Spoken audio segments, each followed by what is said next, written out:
ایک اللہ کے نبی کی حدیث کا مفہوم ہے، جو تم میں سے تمہارے دور میں برائی دیکھے اور اس کو روکنے کی کوشش کرے تو اللہ قیامت کے دن اس کو اس طرح اٹھائے گا کہ اس کی زندگی میں وہ وقت آیا ہی نہ تھا. یعنی سوال ہی نہیں اب اس کے لیے، ایسا گویا کبھی ہو ہی نہیں اس کے سامنے. ہو کیا حدیث کا مفہوم ہے؟ دیکھو، اگر تمہارے دور میں کہیں برائی ہو رہی تم اس کو کوشش کرے روکنے کی، رکتا نہ رکتا وہ باقی کے تمہاری کوشش تھی روکنے کی، تمہاری صلاحیت جو بھی تھی اس کے طریقے سے کرے تم کوشش، قیامت میں جب اٹھائے جائیں گے تو اتنا جو وقت ہے تمہارا اللہ ایسا کر دیں گے کہ تمہاری زندگی میں کبھی وہ وقت آیا نہیں تاکہ حساب ہی نہ ہو اس کا. اور اگر تم ایسا تھے کہ تمہارے زمانے میں برائی ہوئی لیکن تم خاموش رہے تو تمہارا حساب ان کے ساتھ لیں گے جو برائی کر رہے تھے. بولے اللہ اکبر. آج وہ وقت آ گیا، یہ وہابی، سلفی، اہل حدیث، جماعت اسلامی، تبلیغی جماعت، بریلوی، یہ جھگڑوں کے باہر نکلو میرے بھائی. ہندوستان میں منسٹری آف مائنورٹی افیئرس کے تحت جو سینسس ہے اس کے مطابق ہندوستان میں 20,000 رجسٹرڈ مدرسے ہیں. ہندوستان کی جو آبادی 2011 کے سینسس کے حساب سے بتائی گئی ہے مسلمانوں کی، وہ 17 کروڑ ہے.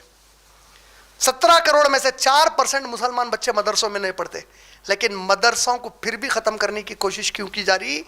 جو باقی کی امت ہے یہ تو چھوڑ چکے ہیں اسلام کو، جو بچا کچا ہے جہاں سے پھر کبھی ریوائیو ہو سکتا ہے اس کو ختم کرنا چاہ رہے ہیں. آج کے مولویوں کا، ہمارے مفتیوں کا، ہمارے عالموں کا یہ عالم ہے. میں تو سچی دل سے بول رہا ہوں آپ لوگوں کو، میرا تو بس چلا تو میں تو قوم کو بولوں گا، گلے پکڑ کے پچکڑا مارو ان عالموں کو جو جماعتی اختلافات کی باتیں کر رہے ہیں آج بھی بیٹھ کے. یہ کیسے دور میں آ گئے میرے بھائی ہم لوگ؟ یہ ابھی بھی ہم لڑیں گے ایک دوسرے سے؟ ابھی بھی نہیں سمجھ رہے ہیں کہ نبی صلی اللہ علیہ وسلم ایک جسم کے مانند ہو جاؤ بول رہے ہیں. اب سمجھ میں آئی بات جو میں شروع میں بولا؟ کافر منارے میرے بھائی ہیں پورے، بریلوی، دیوبندی، حنفی، شافعی، مالکی، حنبلی، اہل حدیث، جماعت اسلامی، تب یہ پورے ہم سنی بھائی ہیں میرے بھائی. یہ میرے مسلمان بھائی ہیں. عمل میں بعض عقیدوں میں غلط ہوں گے لیکن ہیں ہمارے مسلمان بھائی. کب تک کریں گے ہم یہ؟ پھر ہمارے نبی کا لایا ہوا اسلام ایسا نہیں تھا. یہ امت کو اتنا آسانی سے اسلام کے باہر نہیں کرے نبی صلی اللہ علیہ وسلم کبھی بھی.